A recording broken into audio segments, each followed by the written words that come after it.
4, ठीक है ना, क्वाड्रेटिक इक्वेशन। तो क्वाड्रेटिक इक्वेशन में जो पहला टॉपिक है वो क्या है हमारा, कि उसको चेक करना है कि वो इक्वेशन क्वाड्रेटिक है कि नहीं है। तो कोई भी इक्वेशन हमारा क्वाड्रेटिक तभी होगा जब उसकी मैक्सिमम पावर कितनी होगी, 2। कोई भी इक्वेशन क्वाड्रेटिक तभी होगा जब उस इक्वेशन की मैक्सिमम पावर 2 होगी।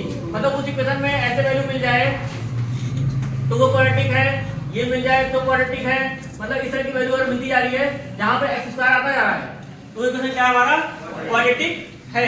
लेकिन अगर कोई इक्वेशन ऐसे मिल जाता है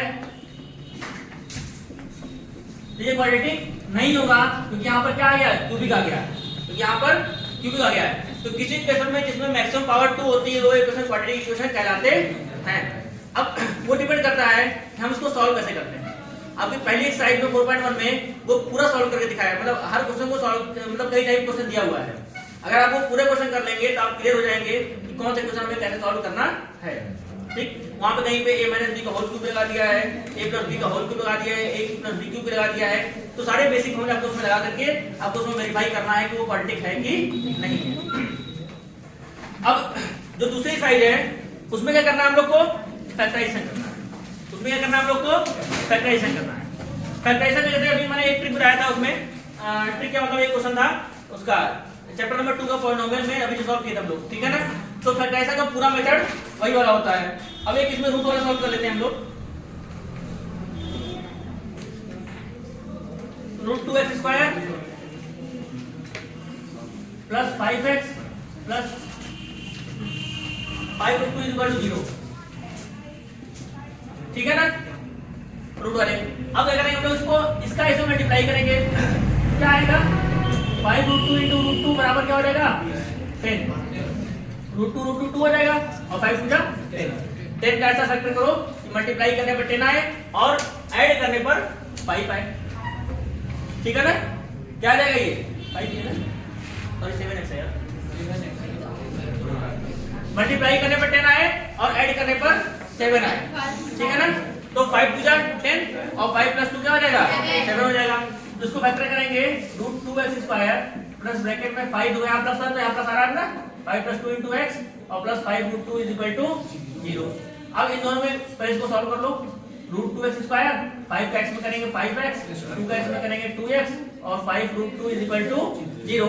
इन दोनों में कॉमन कुछ नहीं मिल रहा है तो केवल x कॉमन मिलेगा, केवल x कॉमन लेंगे तो √2x + 5 हो जाएगा। और इन दोनों में कॉमन क्या मिल रहा है, कुछ नहीं मिल रहा है। √2 यहाँ पर, √2 यहाँ पे भी तो रहेगा। देखो √2 × √2 क्या हो रहा है, तभी 2 हो रहा है, तो मतलब इस 2 के अंदर √2 है, इसलिए √2 कॉमन ले लेंगे, यहाँ बचेगा आपका √2x और प्लस 5 = 0। दोनों सेम मिल गए, √2x + 5 और यहाँ मिल जाएगा x + √2 बराबर 0। ये हमारा पूरा फैक्टर हो जाएगा। बस यहाँ पे हमें यही आगे छोड़ देना है, यहाँ पे हमें अल्फा बीटा की और x की वैल्यू की जरूरत नहीं जब तक कहे ना, ठीक है ना। यहाँ पे इसके बाद जाने की जरूरत नहीं जब तक वो हमसे कहे ना। अगर कोई वर्ड प्रॉब्लम होगा फिर हम लोग x की वैल्यू निकाल के, तो वहां जो कहेगा वो हम लोग निकाल के रखेंगे, ठीक है ना। ये आपका एकदम बेसिक है। अब इसी तरह वर्ड प्रॉब्लम में क्या होता है कि वर्ड प्रॉब्लम दिया रहेगा, वहां से हमें क्वाड्रेटिक इक्वेशन बनाना पड़ेगा और फिर उसको फैक्टराइज करना पड़ेगा, ठीक है ना। वहां से क्वाड्रेटिक इक्वेशन बनाएंगे और फिर उसको फैक्टराइज करेंगे। तो जैसे आपको दिया हुआ है 4.2 का क्वेश्चन नंबर 5, द एल्टीट्यूड वाला, ठीक है ना। द एल्टीट्यूड 4.1 का 4 ट्रेन ट्रेवल वाला। अच्छा चलो जरा ये जो एक वर्ड प्रॉब्लम दिया है 4.1 का 4 पार्ट है, ठीक है ना। उधर देखना मतलब पड़ा है, चलो देखो, अ ट्रेन ट्रेवल्स 4.1 का सेकंड का 4th पार्ट है, ठीक है ना। 4.1 का सेकंड का 4th part, a train travels a distance of 480 kilometre, a train travels a distance of 480 kilometre at a uniform speed. एक ट्रेन 480 किलोमीटर की डिस्टेंस एक यूनिफॉर्म स्पीड से तय करती है। If the speed had been 8 km/h less than, it would have taken 3 hours more to cover the same distance. We need to find the speed of a train. देखो total distance हमारे पास कितनी हो जाएगी, total distance कितना है 480 kilometre, ठीक है ना। इतने डिस्टेंस को ट्रेन को कवर करती है। इस डिस्टेंस को ट्रेन को कवर करने में कोई एक स्पेसिफिक टाइम लगता है, ठीक है ना। इफ अगर ट्रेन की स्पीड को 8 किलोमीटर पर आवर कम कर दिया जाए, ठीक है ना, तो वो इसी डिस्टेंस को तय करने में, कवर करने में 3 घंटे ज्यादा समय लेगी। भाई जाहिर बात है उसकी स्पीड कम हो गई तो समय ज्यादा लगेगा। तो कितना समय लग रहा है? 3 घंटे ज्यादा लग रहा है। पहले भी समय नहीं पता था, अब भी समय नहीं पता है, ठीक है। Find, we need to find the speed of the train. अब करेंगे let speed of train the x kilometre per hour. x kilometre per hour माना ट्रेन की चाल s किलोमीटर प्रति घंटे है। अब speed is equal to formula क्या होता है हमारे पास? d by t, distance upon time, ठीक है ना। स्पीड हमें क्या माना है? x, डिस्टेंस कितना है? 480, टाइम क्या है? t। टाइम तो नहीं पता है हमको, टाइम नहीं पता, t हो गया। यहां से t की वैल्यू निकालो, क्या मिलेगा? 480 अपॉन x, ये तो मिलेगा, t इधर आ गया, x इधर आ गया, ये हमारा इक्वेशन नंबर फर्स्ट हो गया, ठीक है ना। अब दोबारा कह रहा है कि जब उसकी स्पीड को क्या कर दिया जा रहा है? 8 किलोमीटर पर आवर कम कर दिया जा रहा है। तो स्पीड अगर 8 किलोमीटर पर आवर कम कर देना भाई, कम कर दिया स्पीड, ठीक। डिस्टेंस तो सेम है तब भी हमारा, और टाइम क्या हो जा रहा है? 3 घंटे बढ़ जा रहा है। ये तो हो रहा है कवर टाइम। स्पीड कम हो रहा है तो टाइम, भाई जाहिर बात है, ये तो तुम पढ़े हो ना, प्रोपोर्शनलिटी साइन में ये होता है ना कि कोई अगर इनवर्सली प्रोपोर्शनल होता है तो अगर ये बढ़ेगा तो ये घटता है, और ये घटता है तो ये बढ़ता है, ये होता है ना, ये बढ़ रहा है तो ये घट रहा है, ये तो हो रहा है हमारे साथ, ठीक। तो अब क्या करोगे कि इस t + 3 को इधर ले आओ, t + 3 = 480 अपॉन में x - 8। t की वैल्यू कितनी है हमारे पास? 480 अपॉन x + 3 = 480 अपॉन x - 8। इसको इधर लेते आओ और इसको उधर भेज दो, ठीक है ना। तो अब देखो, या तो इसको ऐसे सॉल्व कर लो तो भी कोई दिक्कत नहीं है, लेकिन ऐसे सॉल्व करना थोड़ा लॉन्ग जाएगा।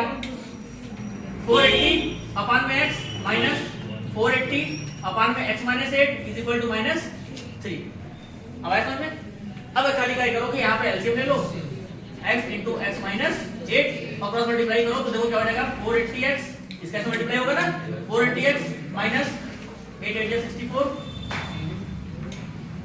तो ये 0 आएगा, 8 × 8 = 64 आ जाएगा, और 8 × 2 = 32 और 3840 आ जाएगा, माइनस क्रॉस मल्टीप्लाई करोगे तो 480x = -3, ये और ये कैंसिल हो गए। क्या मिला आपको? -3840 = इस -3 को मल्टीप्लाई इसमें करो, -3x², देखो x² - 8 आएगा ना, x² - 8x, और यहाँ -3 है, -3x² + 3 हो गया, और माइनस प्लस, और 3 × 8 = 24x, ठीक है ना। देखो ये तुम लोग अपने आप कर लेना, इसका ऐसे मल्टीप्लाई करके इससे क्रॉस मल्टीप्लाई कर लेना, यही मिलेगा आप लोग को, ठीक है ना। अब देखो ये क्वाड्रेटिक का नंबर क्या है बना, इसको ऐसे लिख लो, 3x², ये माइनस में था, इसको इधर ले आओ, प्लस हो गया, ये 24 प्लस में है, इधर आया तो -24x, और ये माइनस पहले से पड़ा हुआ है, 3840 = 0। ये सभी 3 से कटने वाले नंबर हैं, ये सभी 3 से कट जाएंगे, तो x² - 8x, 8x - 3 × 1 = 3 × 2 = 3 × 8 = 0 = 0। अब क्या करोगे? इसका फैक्टर कर दोगे, आपका आंसर आ जाएगा, ठीक है ना। इसका फैक्टर कर देंगे तो आपका आंसर आ जाएगा, इसका 32 और 40 शायद होगा, 32 और 40 होगा इसका, ठीक है ना। देखना आपका जो आंसर आ जाएगा आपका, ठीक है ना। ये आपका एक क्वेश्चन है, इसका क्वेश्चन एक तो आपका और दिया शायद नहीं कर दिया है, तो ध्यान सुनो, जो आपको बुक में दिया हुआ है वो खाली कहा है कि फाइंड द क्वाड्रेटिक इक्वेशन, लेकिन आंसर में आपको क्या कह रहा है कि यहाँ पे लाके छोड़ दिया है, तो आंसर में जाइएगा, बुक के आंसर में लाके आपने यहीं छोड़ दिया है, लेकिन आपको इसको पूरा सॉल्व करना है, क्योंकि वहां कहा है we need to find the speed of the train, हमें ट्रेन की स्पीड निकालना है, यानी कि एनसीईआरटी में दिया तो वही करना है हमें, वहां लिखा हुआ है एनसीईआरटी में क्वेश्चन लिखा हुआ है ये कि we need to find the speed of the train, हमें ट्रेन की स्पीड निकालनी है। ये ट्रेन की स्पीड थोड़ी ना है, ट्रेन की स्पीड तब निकलेगी जब x की वैल्यू निकलेगी, और फिर उसको लाके यहां रखेंगे, hence the speed of the train will be 32 या 40 जो भी आएगा वो रख देंगे हम लोग आंसर में, ठीक है ना। ये ध्यान रखना। अब इसके बाद इसमें एक टॉपिक आता है डिस्क्रिमिनेंट, ठीक है ना। कौन आता है? डिस्क्रिमिनेंट।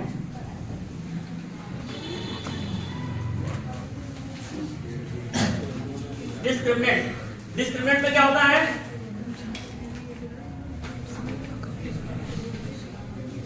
इसको बोलते हैं हिंदी में विविक्त कर, ठीक है ना, विविक्त कर, ठीक है ना। अब डिस्क्रिमिनेंट की कंडीशन होती है, डिस्क्रिमिनेंट को हम लोग डी से डिवाइड करते हैं और ये डी की वैल्यू आवाज करो, डी बराबर होता है B square minus 4ac। D बराबर क्या होता है, बी स्क्वायर माइनस 4ac। तो ये जो डी बराबर बी स्क्वायर माइनस 4ac है, यही डिस्क्रिमिनेंट हमारा है। तो जब हमारी इसकी वैल्यू ग्रेटर देन 0 होगी तो क्या होगा यहाँ पर, टू डिस्टिंक्ट रूट, हिंदी में लिखेंगे दो भिन्न भिन्न मूल, दो भिन्न भिन्न मूल मिलेंगे हम लोग। जब इसी डी की वैल्यू बराबर 0 हो जाएगी तो 2 इक्वल रूट्स मिलेंगे। इसको ऐसे लिखते हैं दो बराबर मूल, ठीक है ना। और जब यही डी की वैल्यू लेस देन 0 हो जाएगी तो नो रूट, कोई मूल नहीं, ठीक है ना। इसमें बात क्या है, ग्रेटर देन 0 में दो डिस्टिंक्ट मतलब होता है अलग अलग, मतलब x की जो वैल्यू आएगी दोनों अलग अलग आएगी, ठीक है ना। अगर यहां से सॉल्व करने में x की वैल्यू 32 और 40 मिल रही है, ये दो डिस्टिंक्ट रूट है, ये दोनों क्या है, अलग अलग वैल्यू है। तो ये कंडीशन कब आएगी, जब ये कंडीशन होगी, ठीक। जब ये कंडीशन आएगी 2 इक्वल रूट की, तो वहां पे x की दोनों वैल्यू बराबर आएगी। अगर x 3 आ रहा है तो दूसरी भी 3 ही आएगी, 2 आ रहा है तो दूसरी भी 2 ही आएगी, ठीक है। साइन का भी डिफरेंस नहीं होगा, साइन का भी डिफरेंस नहीं होगा, सेम साइन आएगी, सेम वैल्यू आएगी। उस कंडीशन में क्या होता है, ये कंडीशन होती है 2 इक्वल रूट। और नो रूट का मतलब होता है वहां कोई x की वैल्यू ही नहीं आएगी। और वो कंडीशन तभी होता है, केवल एक कंडीशन उसकी बनती है, जब रूट के अंदर कोई वैल्यू नेगेटिव आ जाए, तभी कंडीशन बनती है, ठीक है। और या तो फिर इसको सॉल्व कर रहे हो और वो वैल्यू हमारी 0 से -3 आ जाए, मतलब इसको पूरी की वैल्यू, इस पूरे को सॉल्व करते समय वो वैल्यू क्या आ जाए हमारी, -3 आ जाए, -2 आ जाए, मतलब नेगेटिव आ जाए कुल मिलाकर के, ठीक है ना। जब ये वैल्यू नेगेटिव आ जाएगी हमारी, उस कंडीशन में क्या हो जाएगा, इसका नो रूट। हम लोग वहां सॉल्व नहीं करेंगे, लिख देंगे hence there are no root of this equation या there are no solution of this equation, ठीक है ना। ये कंडीशन आपकी होती है। अब जैसे आपको इसमें क्वेश्चन दिया हुआ है, इसमें क्वेश्चन डायरेक्ट नहीं देता है, इसमें क्वेश्चन क्या करता है, k की तरह देता है कि find the value of k if it has 2 equal roots, ठीक है ना, इसे करके देता है। जैसे आपको बुक में दिया हुआ है kx x - 2 kx x - 2 plus 6 is equal to 0। अब कह रहा है इसके पास इक्वल रूट है, इसके पास दो इक्वल रूट है, तो k की वैल्यू फाइंड आउट करिए। तो अगर दो इक्वल रूट है रहेंगे इसके पास, ठीक है ना, तो क्या हो जाएगा ये kx square minus 2kx plus 6 is equal to 0। यहां से देखेंगे तो a की वैल्यू k है, b की वैल्यू -2k है और c की वैल्यू 6 है, ठीक है ना। इस वैल्यू का कंपैरिजन करेंगे, क्या करेंगे, कंपैरिजन करेंगे। क्या कंपैरिजन करेंगे, इससे जो हमारा स्टैंडर्ड इक्वेशन होता है क्या होता है, ax square plus bx plus c बराबर 0। तो x स्क्वायर के बगल में क्या लिखा है, k, जहां a एक वैल्यू k हो गई, ठीक है ना। अब हम लोग क्या करेंगे, इसी डिस्क्रिमिनेंट को उठा करके d is equal to b square minus 4ac रखते समय इसी इक्वेशन यूज करेंगे, चाहे कंडीशन कोई भी हो, ठीक है ना। वैल्यू रखते समय इसी कंडीशन का यूज करेंगे। जब यहाँ पे रखोगे वैल्यू तो देखो d b स्क्वायर, b की वैल्यू कितनी हमारे पास है, -2k का होल स्क्वायर माइनस 4ac, 4 और a इधर क्या है, a और c इधर क्या है 6। और हमसे कहा हुआ है कि ये इसके पास दो इक्वल रूट हैं। तो दो इक्वल रूट कब होते हैं, जब d बराबर 0, तो d की वैल्यू क्या रख देंगे 0। दो इक्वल रूट तभी होते हैं, ठीक है ना। अब क्या हो जाएगा, देखो -2k का होल स्क्वायर करोगे तो 4k स्क्वायर माइनस ये आपका आ जाएगा 24k और यहाँ पे 0, यहाँ पे 4k कॉमन ले लोगे तो k minus 6 is equal to 0। एक बार 4k इज इक्वल टू 0 करोगे तो k का क्वाड्रेटिक इक्वेशन है, तो एक निकाल के नहीं छोड़ना आपको, एक निकाल के नहीं छोड़ना, k की दो वैल्यू आएगी यहाँ पर। तो यहाँ से k इज इक्वल टू क्या हो जाएगा 0, एक वैल्यू हो गई, दूसरी value k minus 6 equal to 0, तो k is equal to 6। k की दो वैल्यू आएगी, ध्यान रखिएगा, k की दो वैल्यू आएगी, एक वैल्यू मत छोड़िएगा, क्योंकि हमारे यहाँ पे क्वाड्रेटिक इक्वेशन बना रहा है और k जब क्वाड्रेटिक बनाएगा तो दो वैल्यू एक ही मिलेगी। कोई भी वैल्यू अगर कोई भी वेरिएबल हमारा अगर क्वाड्रेटिक बनाता है तो उसकी दो वैल्यू जरूर आएगी, ठीक है ना। इस तरह से हम लोग क्या करेंगे, k की वैल्यू निकाल करके फाइंड आउट कर देंगे। एकदम बेसिक क्वेश्चन इस तरह पूछता ही है आपको बस, और कुछ खास में अलग से नहीं आता है। जो दिक्कत करेगा आपको वर्ड प्रॉब्लम में इस तरह में नहीं दिक्कत करेगा बस, ठीक है ना, ये ध्यान रखिएगा।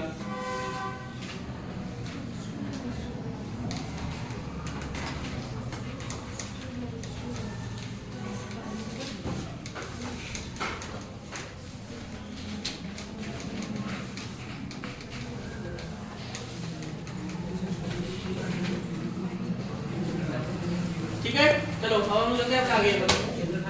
हाँ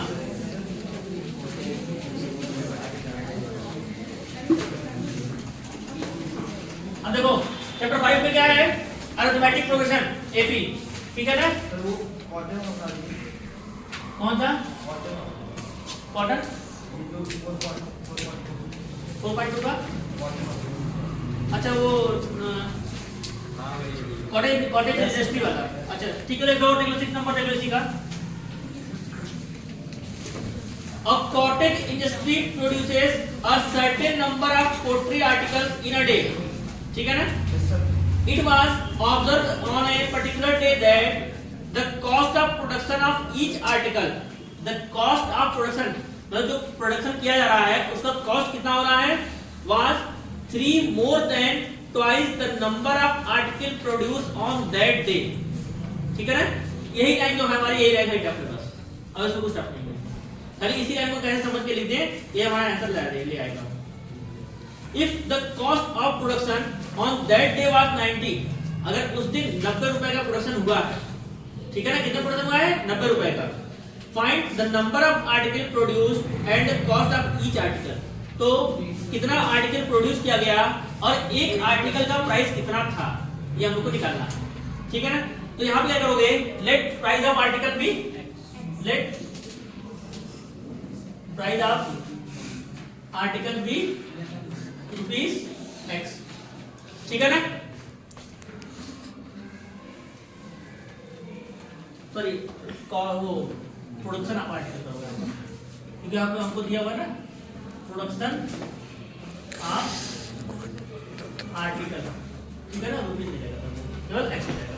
अब कह रहा है कि देखो उसका कॉस्ट कितना आ रहा है, was 3 more than twice the number of article produced on that day, twice मतलब क्या होता है, दुगना, twice मतलब क्या होता है, दुगना। एक्स आर्टिकल उस दिन प्रोड्यूस किया गया होगा, ठीक है ना, उसका कॉस्ट कितना हो जाएगा, जितना आर्टिकल प्रोड्यूस किया गया दुगना से 3 ज्यादा, ये तो होगा ना। ध्यान देखो twice the number of article 3 more than मतलब 3 ज्यादा है, किससे ज्यादा है 3, जितना उस दिन प्रोड्यूस किया गया उसके दुगने से 3 ज्यादा है।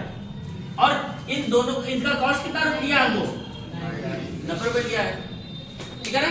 मान लो उस दिन एक्स आर्टिकल प्रोड्यूस किया गया टोटल, और into cost of article that is produced on that day, ठीक है ना। ये हो गया हमारा तो कॉस्ट, इसको कितना रुपए बन रहा है, 90 रुपए बन रहा है टोटल। इसको मल्टीप्लाई कर दो, 2x square plus 3x minus 90 is equal to 0, इसको फैक्टराइज कर दो, आंसर आ जाएगा बस। ऐसा में ये हम लोग खाली करना है।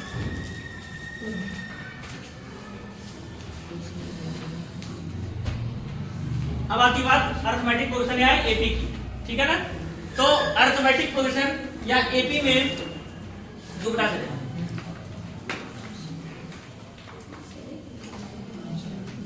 अरिथमेटिक प्रोग्रेशन या एपी जिसको बोलते हैं समांतर श्रेणी।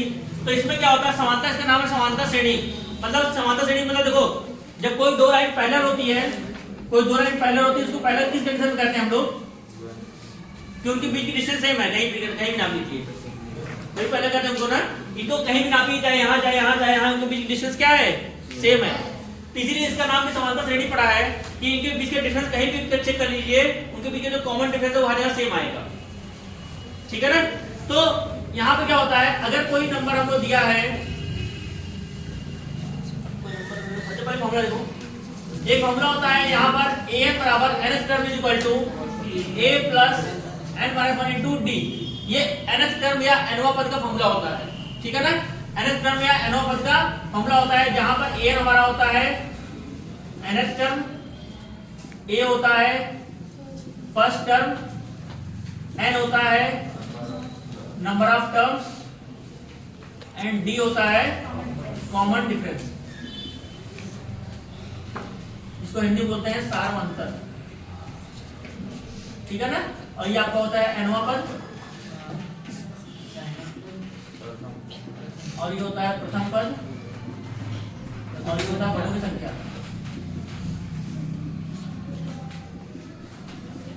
ठीक है ना। ये होता है हमारा इतना, ठीक है ना। अब इसमें क्या होता है कि जो भी देखो 1 2 3 4 फॉर्मूले में 4 टर्म्स हैं, 4 टर्म्स में अगर 4 टर्म्स में 3 टर्म्स ऐसे होते हैं जो नोन होते हैं, 3 टर्म्स ऐसे होंगे जो नोन होंगे, जो हमको पता होगा, और एक टर्म हम लोग को क्या होगा निकालना होगा, ठीक है ना। तो अब क्या होता है इसमें, जैसे कोई टर्म आपको दे दिया,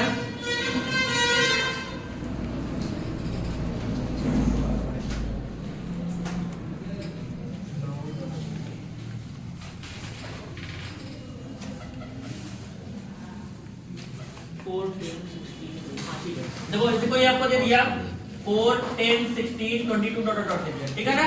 अब कह रहा है कि चेक करिए कि ये नंबर एपी में है कि नहीं है। तो अगर ये नंबर एपी में होगा, अगर ये नंबर एपी में होगा तो इसके बीच में जो कॉमन डिफरेंस है वो सेम होगा।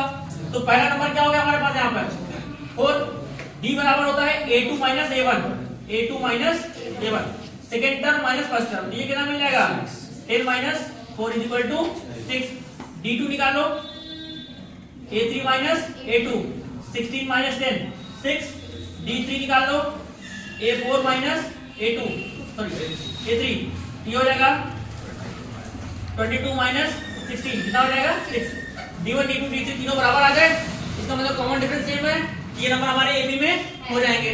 अब a की वैल्यू मिल गई, d की वैल्यू मिल गई, अब हमने कितने टर्म्स कहा है, अच्छा इसमें कहा है कि नेक्स्ट 3 टर्म और निकालिए।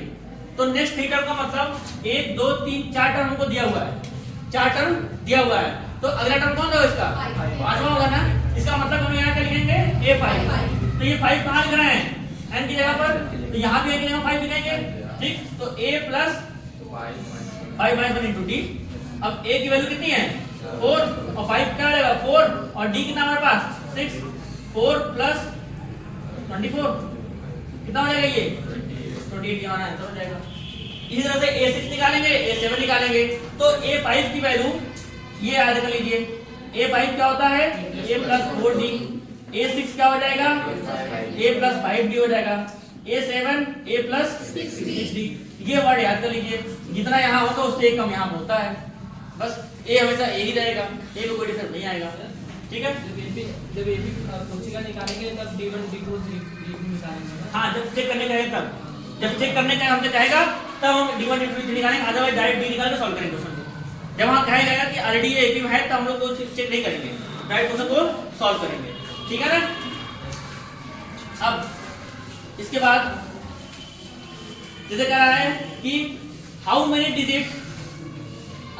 2 digit numbers are divisible by 3, 2 digit के कितने नंबर 3 से डिविजिबल हैं, ठीक है ना। 2 डिजिट के कितने नंबर, तो 2 डिजिट के कहां तक नंबर होते हैं भाई,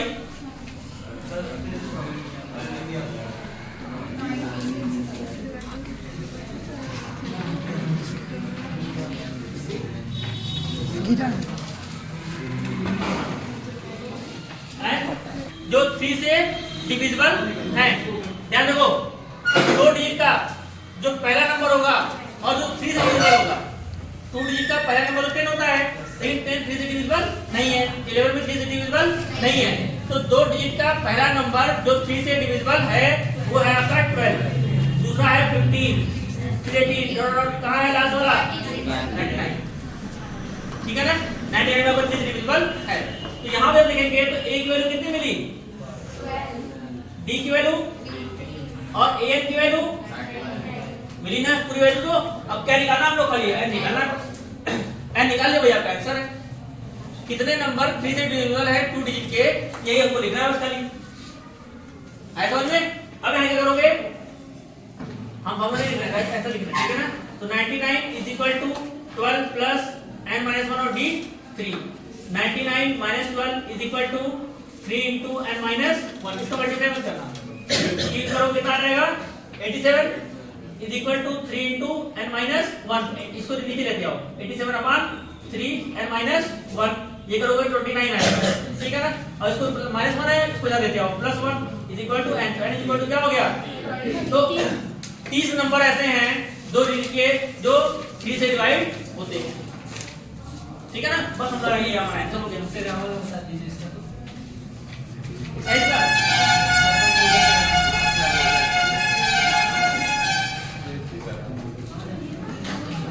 7, तो 7 वाला नंबर जो 3 डिजिट का है, पहला नंबर कौन सा होता है 105, फिर 112, फिर 119 डॉट डॉट लास्ट में जाकर 994, ठीक है ना। इसमें 1000 दिया नहीं है ना,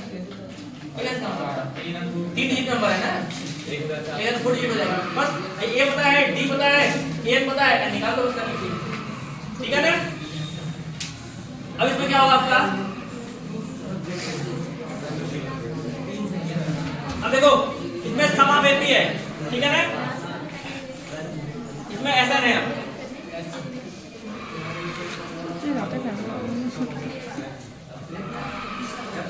क्या है यहाँ पर एसएन, एसएन क्या होता है हमारे पास n/2 2a plus n-1 into d, या एक फॉर्मूला और होता है S n is equal to n/2 a plus an, या तो फिर n/2 a प्लस l, ये तीन फॉर्मूला होता है एसएन का, ठीक है ना। वो डिपेंड करता है कि कौन सा क्वेश्चन पूछा है, क्योंकि ये an है वो l के बराबर होता है, an nth टर्म हो या an को हम लोग लास्ट टर्म बोलते हैं, तो यहाँ तो l हो या तो an हो, दोनों सेम होता है, इसलिए an देगा l देगा an दे सकते हैं, ठीक है ना।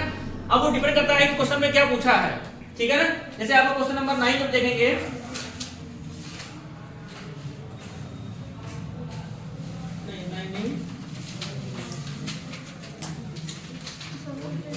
क्वेश्चन नंबर 5.3 का क्वेश्चन नंबर 5 कर रहा है, the first term of an AP is 5 and last term is 45 and the some is 400, पहला 5 फिर 45 फिर 400, तो मतलब आपको वहां पर ए दिया है 5, एल दिया है आपको 45 और एस एन दिया है आपको 400, तो आपसे एन की वैल्यू पूछ रहा है, ठीक है ना। तो इस कंडीशन में हमें कुछ निकालने की जरूरत नहीं है, डायरेक्ट इस वैल्यू को उठा के फॉर्मूले पे रख दीजिए, क्योंकि एल और ए दोनों सेम होते हैं।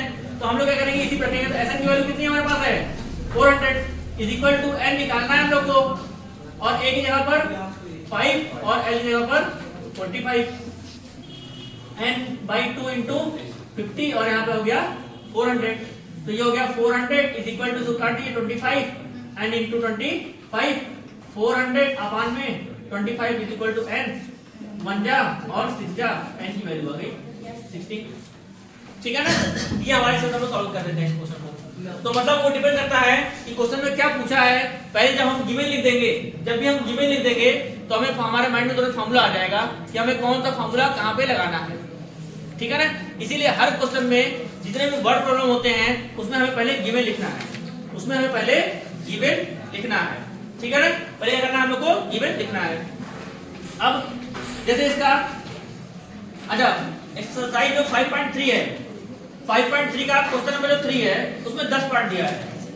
अगर आप 10 के 10 पार्ट लगा लिए तो आपको पूरी एपी समझ में आ जाएगी। 10 के 10 पार्ट अगर आप लगा लेते हैं क्वेश्चन नंबर 3 का, ठीक है ना। अगर क्वेश्चन नंबर 3 का आप 10 के 10 पार्ट फर्स्ट टू 10 अगर आप लगा लेते हैं तो आप समझ लीजिए कि एपी पूरा एपी का बेसिक समझ जाएंगे कि एपी में है क्या, ठीक है ना।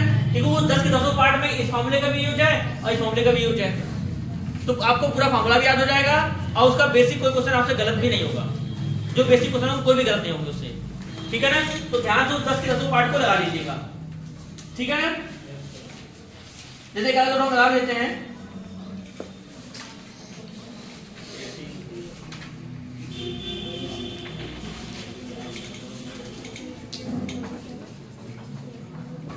देखो 3 का क्वेश्चन नंबर 7 देखो, a बराबर 8 दिया है, an बराबर 62 दिया है और sn बराबर 210 दिया है।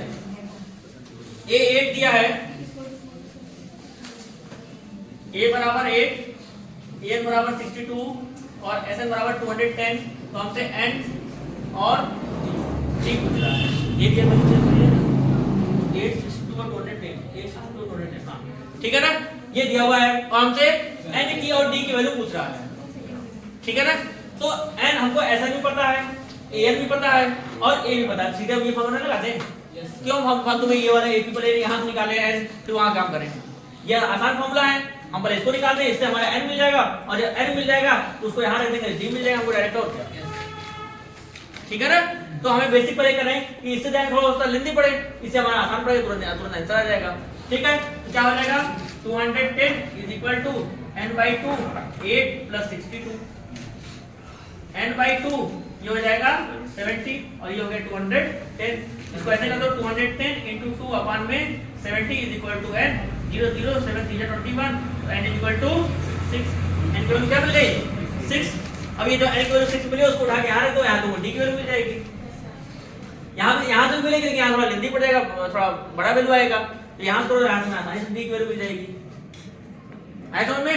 तो क्वेश्चन को हमेशा इससे पहले गिवन लिखो, गिवन लिखे हुए, और मैंने आप लोगों को हमेशा बोला है कि बोर्ड एग्जाम में जाते ही तुरंत अपने रफ का मतलब अपने पेज के अपने कॉपी के किसी साइड पेज पर पहले फॉर्मूला सारा लिख लीजिएगा। जब फॉर्मूला लिख लेंगे आपको कोई फॉर्मूला भूलेगा नहीं, और जब कोई फॉर्मूला नहीं भूलेगा तो आपको आइडिया हो जाएगा कि किस क्वेश्चन में कौन सा फॉर्मूला हम लोग यूज कर सकते हैं या करना है, ठीक है ना। ये काम जरूर कर लीजिएगा आप लोग।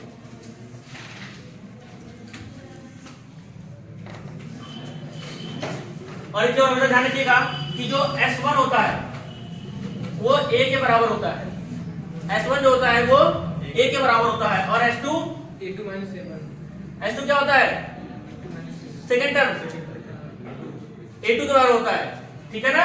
और अगर हम लोग को d निकालना होता है तो क्या होता है a2 माइनस a1, ठीक है ना। आपको क्वेश्चन नंबर 11 जो है क्वेश्चन नंबर 11 5.3 का वो इसी में पूरा निकाला गया है, ठीक है ना। ये ध्यान रखिएगा, उसको इस तरह निकाला गया है, S1 को a माना गया है, लिखा भी है ब्रैकेट में S1, ठीक है ना। उसी तरह से आप लोग निकालिएगा पूरा।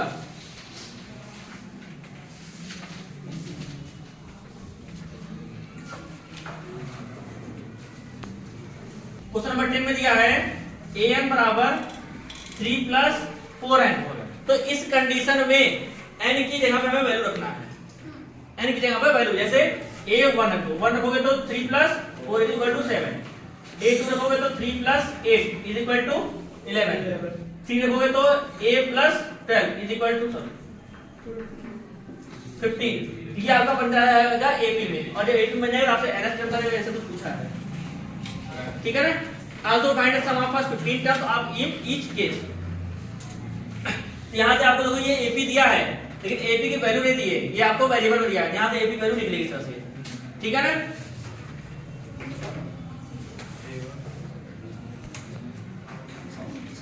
ट्रायंगल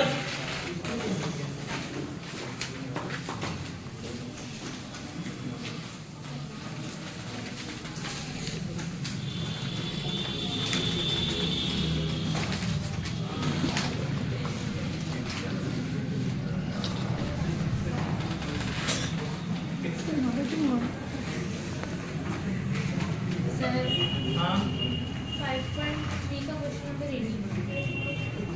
18 स्टार वाला है ना। अच्छा एक बार देख लो 5.3 क्वेश्चन बैठी देख लो, हाँ ये स्टार वाला ना,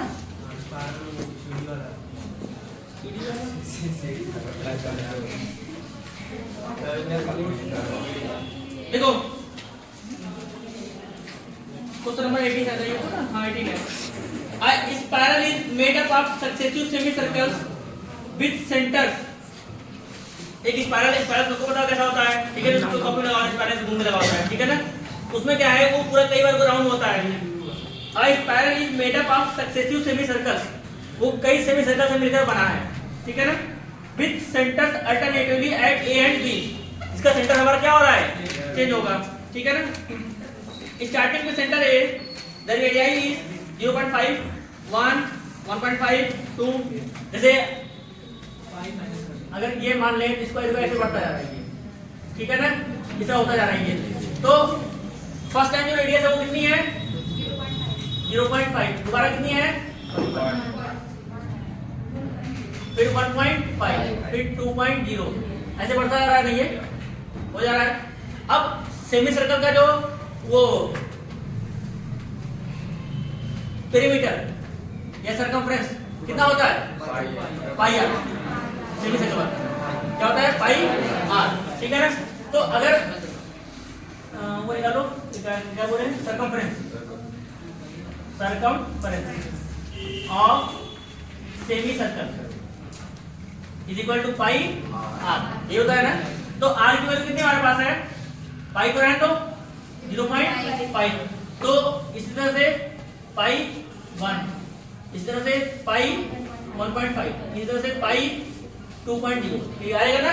जब ध्यान देखोगे तो 0.5 पाई, पाई 1.5 पाई, 2 पाई, तो कॉमा ये सभी क्या है हमारे एपी में है कि नहीं है, ये सभी एपी में है ना भाई। यही बात है, देखो सबका डिफरेंस कितना है, सेम है, ये एपी में है आपके। और जब ये एपी में होगा तो हमें फर्स्ट टर्म क्या मिल रहा है, 0.5 मिला। डी क्या मिल रहा है, वो भी सेम मिलेगा भाई, वो भी सेम, तो डिफरेंस सेम आया दोनों का, ठीक। और कितने टर्म, कितने एन की वैल्यू कितनी 30 है, क्या 30 स्पाइरल है ना, मेड ऑफ 30 कॉन्जुगेटिव स्पाइरल्स, ठीक है ना। तो यहां से एन कितना मिल रहा है 30, तो हमें निकालना क्या है, ऐसा नहीं निकालेंगे सर, ठीक है ना। ए मिला आपको, डी मिला आपको, एन मिला, ऐसा निकल गया हमारा, ठीक है ना। अब हो जाएगा आराम से, फिर आओगे किसी को भी शुरू करेंगे। एन कितना है 30/2, 2 into 0.5 पाई प्लस एन कितना है 30 - 1 into डी कितना है 0.5 पाई, या पड़ जाएगा पाई और प्लस 12 into 0.5 पाई, तो 13/2 पाई प्लस 6 पाई हो जाएगा ये ना, ठीक है, ये 6 पाई हो जाएगा। अब ये 13/2 into 7 पाई, 13/2 into 7 into 22/7, 7 कटा, 2 से 11 कटा, 143 हमारा, हाँ 143 हमारा आंसर आ जाएगा। आए समझ में, बस एक करिए आपको प्रोसेस एकदम, ठीक है ना। बस ये अभी 2 चैप्टर और पढ़ाएंगे 6 और 7, उसके बाद ब्रेक लेंगे 10 मिनट का। बस 10 चैप्टर मोस्ट इंपॉर्टेंट है, वो क्या है बीपीटी, बेसिक प्रोपोर्शनैलिटी थ्योरम, जो कि मैंने सबको बोला है रटना है, ठीक है, रटना है, चाहे आए चाहे ना आए, आगे अच्छी बात है समझ में, और नहीं आए तो रटना है, 2 काम करना है, और भी रटना है तो लाइन टू लाइन रटना है, कुछ भी छूटना नहीं चाहिए, क्योंकि इसका 3 या 4 नंबर जो है वो फिक्स है, आना ही आना है हर हालत में, ठीक है। अब देखो पीपीटी थ्योरम क्या कहता है कि अगर किसी ट्रायंगल में, कोई बोलेगा नहीं, किसी ट्रायंगल में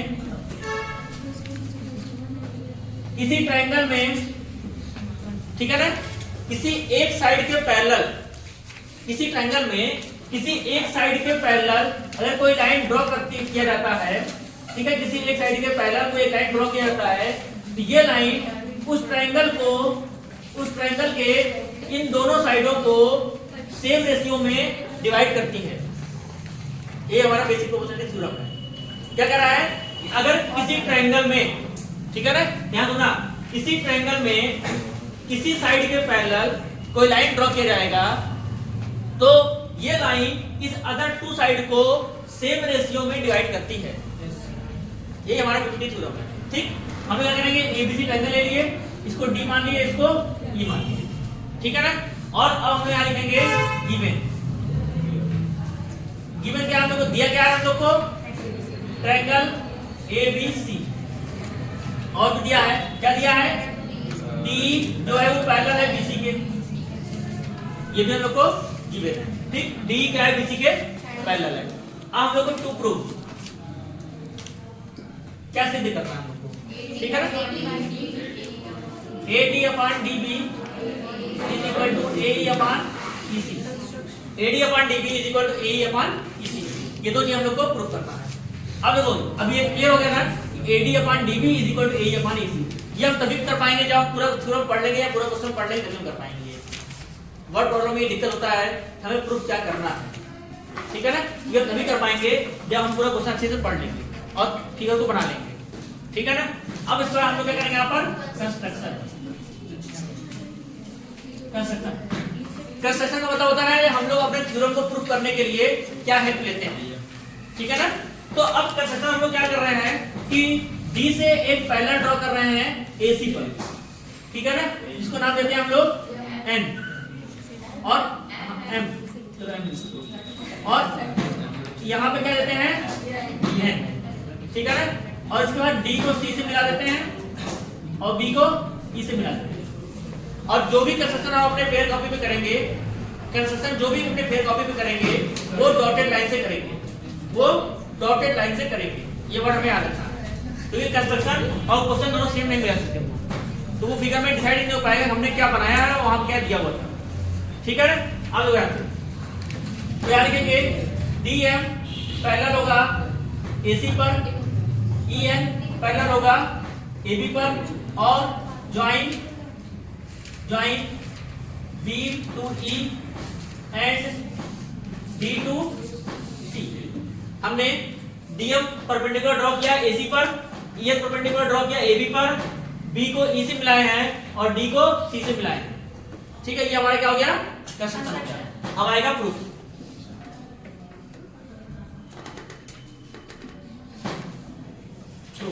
ठीक है ना। अब प्रूफ क्या है हमारे पास,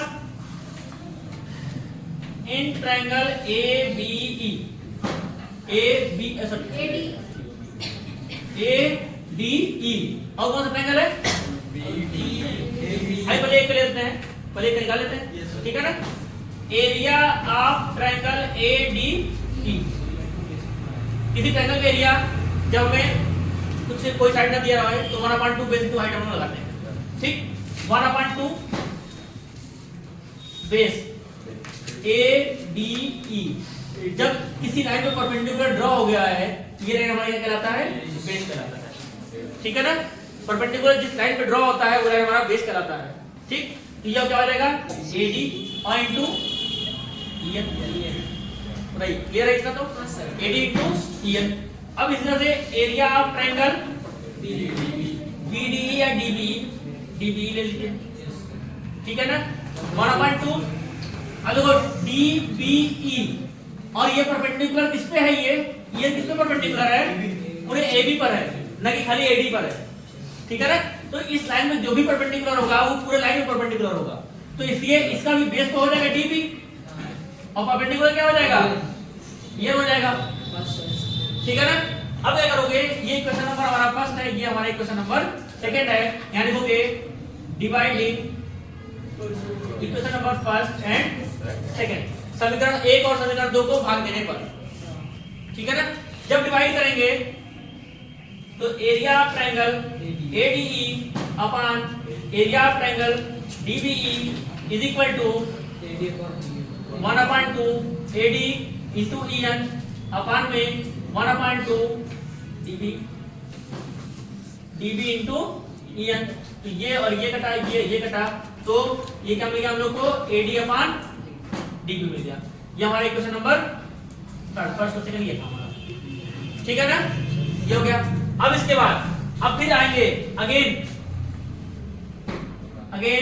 इन ट्रायंगल एडीई फिर आ रहा है, ठीक। अब इसके लिए अभी ये इधर दिखा चुके हैं, अब ये दिखा देंगे हम लोग, ठीक है ना।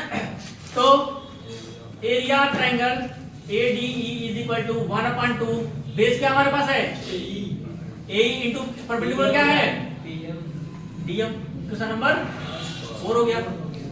आ रहा समझ में। फिर एरिया ऑफ ट्रायंगल ईसीडी, ठीक है ना, डीईसी इंटू 1/2 बेस क्या हमारे पास है ईसी और परपेंडिकुलर क्या इस पर है डीएम, क्वेश्चन नंबर 5। जब इन दोनों को डिवाइड करेंगे तो area of triangle ADE upon area of triangle DEC is equal to AE upon EC. ये कट जाएगा और ये कट जाएगा, ठीक है ना, ये हो जाएगा ना। अब अगर आते कि ये जो क्वेश्चन नंबर 6 हमारा है, जो क्वेश्चन नंबर 6 बन रहा है हमारा ये, और ये question number area of triangle ADE upon area of triangle DEC, ठीक है ना। अब देखो यहाँ पे एडीई ऊपर दिया है, यहाँ पे एडी है। अब यहाँ की ध्यान देखना, जो ये हमारा एरिया है, इस ट्रायंगल का एरिया और इस ट्रायंगल का एरिया दोनों का एरिया सेम होगा। क्यों सेम होगा? क्योंकि ये दोनों दो पैरेलल लाइनों के बीच में और सेम बेस पे बन रहे हैं। दो पैरेलल लाइनों के बीच में और सेम बेस पे जब कोई दो ट्रायंगल बनता है तो उनका एरिया क्या होता है? इक्वल होता है। ठीक है ना? क्या लिखेंगे? Area of triangle DBE is equal to area of triangle DEC because यहाँ लिखेंगे because both triangle are between किसके बीच में है वो? Parallel line and same base. क्योंकि ये दोनों त्रिभुज हमारे हिंदी में कहेंगे दोनों त्रिभुज हमारे एक समांतर रेखा के बीच में और से एक ही आधार पे बन रहे हैं, एक ही आधार पे बन रहे हैं। ठीक है ना? इसके लिए दोनों का एरिया क्या हो जाएगा? बराबर हो जाएगा। तो जब DBE को बराबर DEC हो गया तो हम यहाँ पर रहते हैं DBE बराबर DEC। देखो फ्रॉम इक्वेशन नंबर 6 यहाँ पे तो एरिया ऑफ ट्रायंगल ADE अपन में DEC है ना, इसके बराबर हो गया है एरिया ऑफ ट्रायंगल DDE के बराबर क्या है यहाँ पर? AE अपान EC। आइए बताओ ADE और DBE किसके बराबर है? AD अपान DB के। यहाँ रखो ना AD अपान DB बराबर AE अपान EC। यही हम लोग को प्रूफ करना था। ठीक है ना? ये बेसिक प्रोपोर्शनलिटी थ्योरम है। ध्यान से खाली समझ लेंगे। एक बार इस ट्रायंगल में लेकर के ये वाला साइड और इस ट्रायंगल में लेकर के ये वाला साइड का रेशियो और इस ट्रायंगल में लेकर के ये वाला साइड और इस ट्रायंगल में लेकर के ये वाला साइड का रेशियो निकाल के दो ट्रायंगल सेम बेस के नीचे बनते हैं तो उनका एरिया सेम होता है। तो इसलिए इसको इक्वल दिखा करके इस साइड को हमने प्रूफ कर दिया सेम रेशियो में। यही खाली हमारा basic proportionality theorem BPT theorem है बस। ठीक है ना? तो इसको ध्यान से समझ में आया तो अच्छी बात है और इसको समझ लिया कोई बड़ी बात भी समझना नहीं है। ठीक है ना?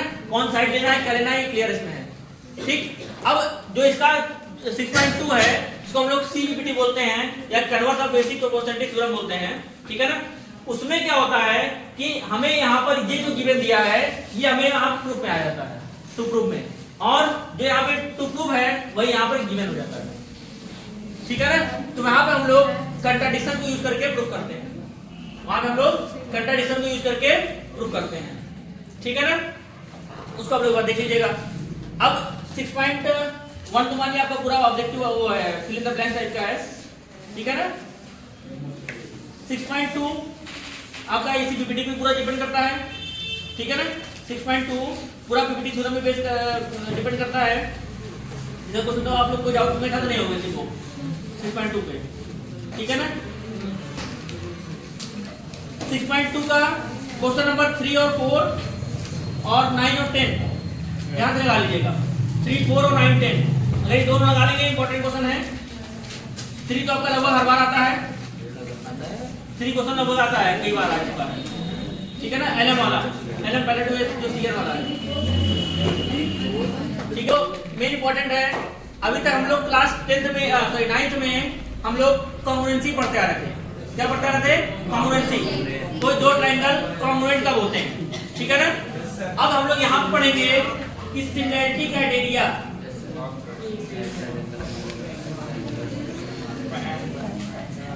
सिमिलैरिटी के 3 मेन क्राइटेरिया और एक थोड़ा सा अलग से लेकिन वो भी इंपॉर्टेंट क्राइटेरिया है। ठीक है ना? तो पहला क्राइटेरिया जो होता है सिमिलैरिटी का होता है triple A, angle angle angle. दूसरा जो क्राइटेरिया होता है वो होता है SAS, साइड एंगल साइड या triple S side side side. तीसरा जो होता है वो होता है साइड एंगल साइड। और एक चौथा मोस्ट इंपॉर्टेंट और सबसे आसान जो हमारा काम बहुत आसान करता है। ठीक है ना? वो क्या है? Double A. ये एक ऐसा पार्ट आ गया है जो हमें किसी भी ट्रायंगल को सिमिलर प्रूफ करने में बहुत आसान काम कर देता है। ठीक है ना? कोई भी दो एंगल दिखाई किसी ट्रायंगल में, आपका ट्रायंगल सिमिलर। ठीक है ना? ये पार्ट ध्यान रखिएगा, बहुत इंपॉर्टेंट पार्ट है डबल ए। ठीक है ना? अब इसमें क्या है कि कोई दो ट्रायंगल कब सिमिलर होंगे। कोई दो ट्रायंगल आपको दिया हुआ है, अगर कोई दो ट्रायंगल आपको दिया हुआ है तो उसके अगर करेस्पॉन्डिंग एंगल इक्वल होंगे तो वो दो ट्रायंगल क्या होंगे? सिमिलर होंगे। कोई दो ट्रायंगल के अगर करस्पॉन्डिंग साइड सेम रेशियो में हो, जो करस्पॉन्डिंग एंगल का मतलब जैसे यहाँ पर A B C D E F, corresponding मतलब होता है संगत कोण, करस्पॉन्डिंग एंगल मतलब संगत कोण। तो अगर एंगल ए बराबर एंगल डी के, एंगल बी बराबर एंगल ई के और एंगल सी बराबर एंगल एफ के होगा तो ये दो ट्रायंगल सिमिलर होंगे। करस्पॉन्डिंग साइड का मतलब अगर ए बी अपॉन डी बराबर A C upon D F is equal to B C upon D F, अगर ये साइड सेम रेशियो में है तो भी दो ट्रायंगल हमारे सिमिलर होंगे, तो भी दो ट्रायंगल हमारे सिमिलर होंगे। और अब आपका आता है एस ए एस, मतलब अगर कोई किसी दो ट्रायंगल के कोई दो side A B upon D बराबर A C upon D F और इन्हीं दोनों साइडों के बीच वाला जो एंगल है मतलब ए और डी अगर बराबर हैं तो दो ट्रायंगल क्या होंगे? सिमिलर। ठीक है ना, ये सिमिलरिटी का क्राइटेरिया होता है। ठीक, अब हम इसमें से कौन सा जो है, तो भी मान लो अगर कोई दो एंगल बराबर है, मान लो यहाँ पर चौथा वाला जो है हमारा, ठीक है ना, मान लो एंगल ए एंगल डी के बराबर हो गया और एंगल बी एंगल ई के बराबर हो गया, तो भी दो ट्रायंगल हमारे क्या हो जाएंगे? सिमिलर हो जाएंगे by double A similarity criteria से। और हम ब्रैकेट में लिखेंगे भी, क्या लिखेंगे? By A similarity criteria, Hindi में लिखेंगे ए समरूपता। यहाँ पे जो है वो लिखेंगे, यहाँ पे जो है वो लिखेंगे, यहाँ पे जो है वो लिखेंगे, ब्रैकेट में दिखाएंगे जरूर कि हमने कैसे इसको सिमिलर दिखाया है। ठीक है ना, ये चीज हम लोग दिखाएंगे जरूर। अब इसके बाद जो आपका एक्सरसाइज 6.3 है, इस 6.3 में क्वेश्चन नंबर 11 तक तो कोई दिक्कत नहीं है। ठीक है ना, 11 तक तो कोई दिक्कत नहीं है। जो दिक्कत शुरू होती है या जो सोचने वाली बात होती है वो शुरू होती है 12 से लेकर 15 या 16 तक। ठीक है ना, 12 से लेकर के 16 तक। ठीक है ना, तो हमें जरूरत क्या है कि हम 12 से लेकर के 16 तक देखो जो जो क्वेश्चन मैंने बताया है, मैंने 6.2 में टिक लगवाया था ना, 3, 4 पे और 9, 10 पर। तो टिक लगवाने का मतलब होता है कोई इंपॉर्टेंट है, और इंपॉर्टेंट का मतलब क्या होता है कि उस क्वेश्चन को हमें एक दो बार लगाने की जरूरत है, रिव्यू करने की, क्योंकि ऐसे क्वेश्चन हम भूल जाते हैं। हमें आता रहता है लेकिन हमें कहाँ पे क्या करना है ये हम भूल जाते हैं। उसी तरह से यहाँ पर क्या है, 12 से लेकर 16 तक है, हमें 2-3-4 बार इसको लगा लेना है। 2-3-4 बार जब इसको लगा लेंगे तो पूरा हम क्लियर हो जाएंगे कि हमें कहाँ पे किस क्वेश्चन में क्या करना है। और अगर इस टाइप के क्वेश्चन को दिमाग घुमा फिरा के दे रहे हो कुछ तो भी हम कर ले जाएंगे आराम से। ठीक है ना, तो एक्सरसाइज 6.3 में क्वेश्चन नंबर 12 से लेकर के 16 तक ठीक है लीजिएगा। अब जैसे कह रहा है कि क्वेश्चन नंबर 12 तो मैंने आप लोग बताया था, एक और फिर बता दें क्या हो जाएगा। 13 देखो पहले एक बात है, कौन सा? D is a point on the side BC। 13 देखो, D हमारा साइड BC पर एक पॉइंट है। ठीक है ना, D is a point on side BC of triangle ABC। किसका? Triangle ABC such that ADC, पहले एक ट्रायंगल ABC बनाइए, एक ट्रायंगल बनाएंगे ABC और D जो हमारा है वो पॉइंट है किस पर? साइड BC पर, such that ADC बराबर BAC, such that ABC क्या कहा है? ADC है ना, ADC बराबर BAC, एंगल ADC बराबर एंगल BAC। ठीक है ना, तो ADC जो एंगल हमारा है ये ठीक राइट एंगल नहीं है, ध्यान रखना, ऐसा कहीं कहा नहीं है हमसे, तो हम थोड़ा अलग ले ले रहे हैं इसको, जो राइट एंगल यहाँ पे ले लेते हैं, तो यहाँ ले लेते हैं। ठीक है ना, ऐसे। ठीक है ना, ADC बराबर जो है वो BAC के, BAC ये पूरा एंगल बराबर है इस पूरे एंगल। ठीक है ना, तो हमको प्रूव करने कह रहा है कि CA² = CB डॉट CD, ये गिवन है हम लोग को, और टू प्रूव क्या करना है हम लोग को? CA² = CB डॉट CD, ये ना। अब ध्यान से, कोई दो ट्रायंगल में को देखो, एक पूरा बड़ा ट्रायंगल ले लो और एक छोटा ट्रायंगल ले लो। क्यों छोटा ट्रायंगल ले रहे हैं?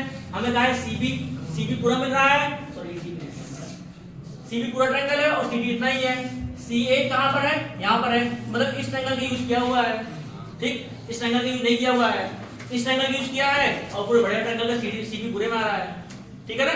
हम लोग क्या करेंगे, in triangle ABC and triangle ADC तो भाई दे सकते हैं, ठीक है ना। जब दो ट्रायंगल ले रहे हैं, इन दो ट्रायंगल में क्या क्या बराबर है, एंगल सी बराबर एंगल सी के, क्यों है ये कॉमन एंगल, और दूसरा क्या है ये दिया गया आपको डीसी बाई एसी, ठीक है ना। एंगल एडीसी बराबर एंगल बीएसी, ये क्या है गिवन है हम लोग को ये, ठीक है ना। तो बाई डबल ए सिमिलरिटी से दो ट्रायंगल क्या हो गए, सिमिलर हो गए। कौन दो ट्रायंगल है हमारे, ट्रायंगल एबीसी सिमिलर हो गया ट्रायंगल एडीसी के, ठीक है ना।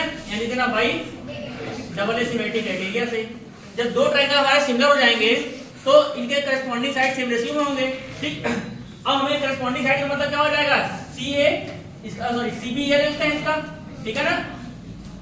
देखो इसका ले लो सीए अपान में इसका इक्वल साइड लिया, इसका ये साइड ले लें, सीबी इज इक्वल टू इसका कौन साइड हमारे पास है, ये लेते हैं सीडी अपान में सीए, ठीक है ना।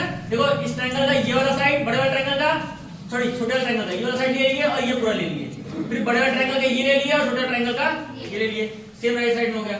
क्रॉस मल्टीप्लाई जब करोगे तो CA square is equal to क्या मिल जाएगा, सीबी डॉट सी, ये हमारा प्रूफ हो गया। ये हम लोग को प्रूफ करना था बस, ठीक है ना। करस्पॉन्डिंग साइड सेम रेशियो में हो जाएगा हमारा, ठीक, और ये हमारा प्रूफ हो गया, ठीक। इसी के थ्रू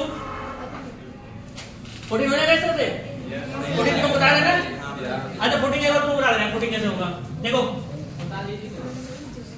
14 में कहना है side AB AC and median AD, side AB AC and median AD of a triangle ABC are respectively proportional to PQ PR and median PM। देखो पहले दो ट्रायंगल बना लो,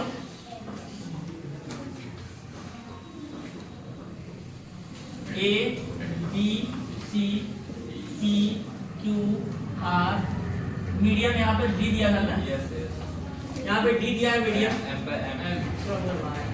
और यहाँ पर M दिया है, दोनों मीडियम है यहाँ, ठीक है ना, मीडियम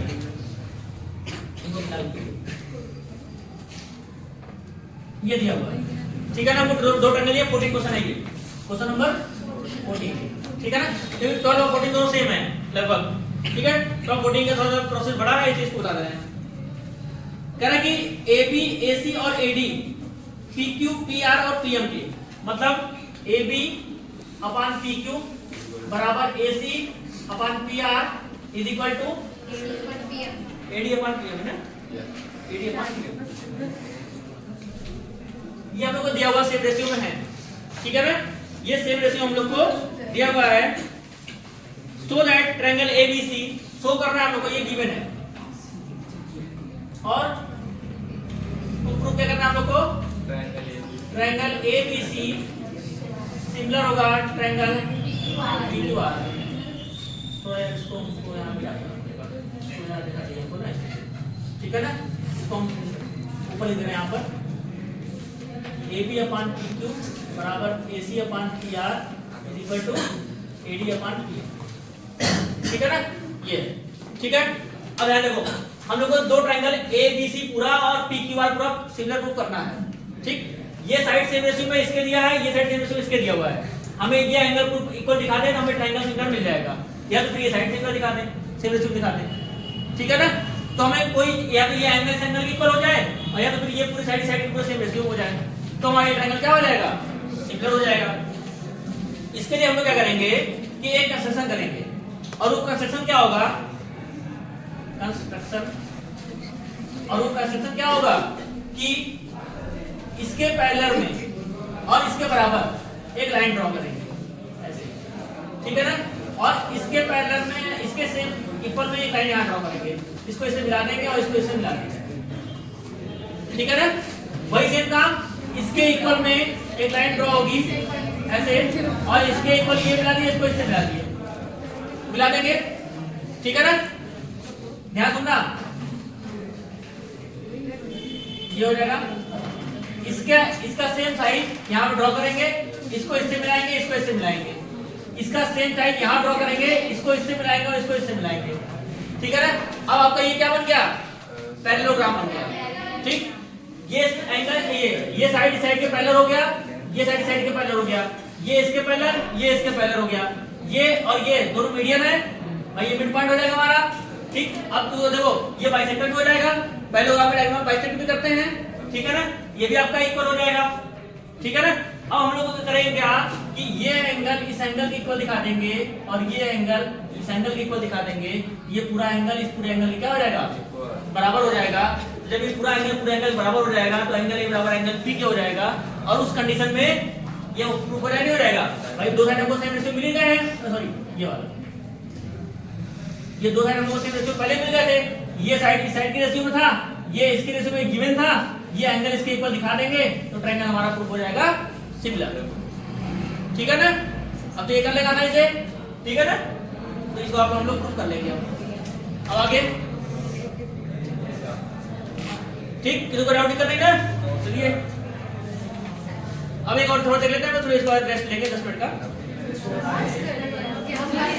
इस वाले ट्रायंगल में ये साइड क्या है आपका, मीडियन है नहीं है, मीडियन, ठीक है ना।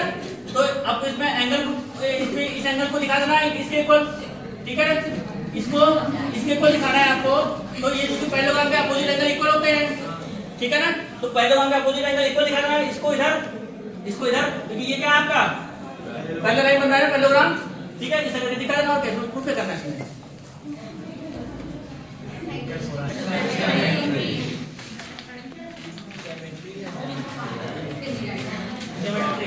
इसको बोलते हैं निर्देशांक ज्यामिति, ठीक है ना।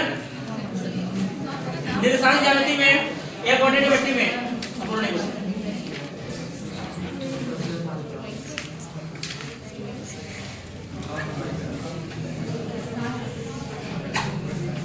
जैसे मान लीजिए कोई डिस्टेंस दिया हुआ है, ठीक है ना, ए और बी, इसको इससे मिलाएंगे, इसको इससे मिला देंगे, यहां से इसको ऐसे ड्रॉ करेंगे और यहां से इसको ऐसे ड्रॉ करेंगे, ठीक है ना।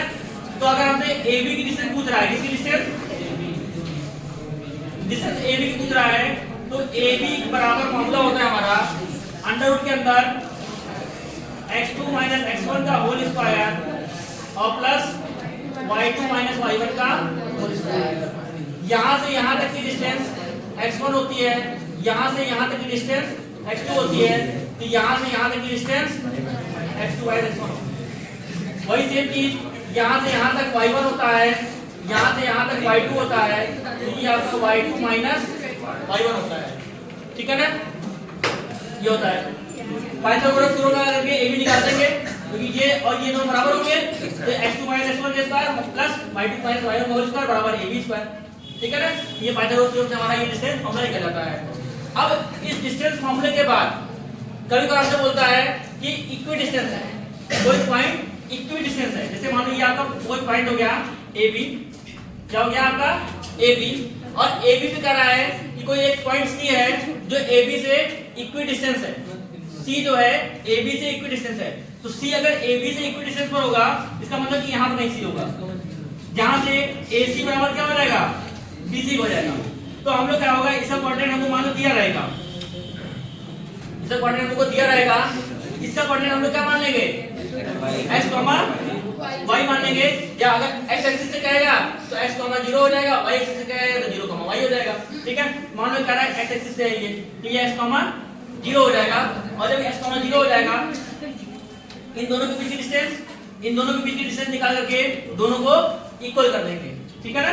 इसकी डिस्टेंस और इसकी डिस्टेंस निकाल के दोनों को इक्वल कर देंगे और वहां से x की वैल्यू निकल जाएगी। यही हमारा कहलाता है इक्वी डिस्टेंस का मेथड। इसका इक्वी डिस्टेंस या सम दूरस्थ तो हिंदी बोलते हैं।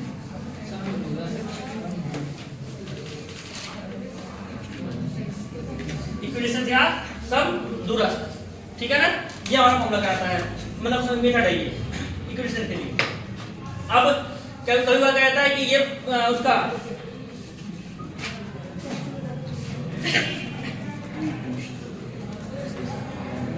हाँ, जैसे कह रहेगा कि ये आपके स्क्वायर के साइड है कि नहीं है, ये चेक करना है। तो स्क्वायर के साइड कब होंगे, जब चारों डिस्टेंस बराबर आ जाए और डायगोनल की डिस्टेंस बराबर आ जाए। स्क्वायर के चारों साइड की डिस्टेंस बराबर होती है और डायगोनल की डिस्टेंस बराबर होती है, ठीक है ना। तो टोटल हमें 6 डिस्टेंस निकालना पड़ेगा और 6 के 6 में 4 बराबर होंगे आपस में और 2 आपस में वो बराबर होंगे, तो वो स्क्वायर के साइड होंगे। रेक्टेंगल के होंगे तो दोनों आपस के सामने सामने कोई 2 साइड बराबर होंगे, ठीक है ना। तो इस तरह से हाँ, डायगोनल वाले बराबर होंगे और रेक्टेंगल के साइड आपस के अलग बराबर होंगे, ठीक है ना।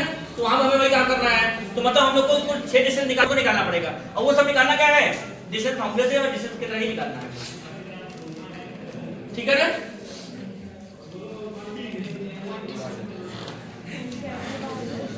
अब देखो, हाँ अब देखो ध्यान से, अब इसमें एक आता है सेक्शन फॉर्मूला। सेक्शन फॉर्मूला का मतलब क्या होता है, जैसे कोई लाइन आपकी ये ए बी हम लोग लिखे थे अभी, ये लिखे थे ए बी ना, ठीक है ना। अब ए बी को कोई एक पॉइंट पी है जो 2 पार्ट में डिवाइड कर रहा है, तो सेक्शन मतलब क्या होता है, जो डिवाइड करना होता है। तो ए बी को ये पी पॉइंट जो है हमारा 2 पार्ट में डिवाइड कर दे रहा है। तो हम लोग क्या करेंगे, अब इसी पॉइंट पी का कोऑर्डिनेट मान लेते हैं x, y और इसका कोऑर्डिनेट होता है आपका x1 y1, इसका होता है x2 y2, ठीक है ना। तो इस p का जो कोऑर्डिनेट होता है, इस p का जो कोऑर्डिनेट होगा x, y बराबर होता है, इसका रेशियो मान लेते हैं m1 और इसका रेशियो मान लेते हैं m2। तो m1 x2 plus m2 x1 अपान में m1 plus m2 m1 y1 m1 m2 y2 plus m2 y1 अपान में m1 प्लस m2, ये हमारा होता है सेक्शन फार्मूला, ठीक है ना। तो ये जो हमारा सेक्शन फार्मूला है, इस सेक्शन फार्मूला को हम लोग यूज करते हैं जब हमें कोऑर्डिनेट p का कोऑर्डिनेट निकालना होता है।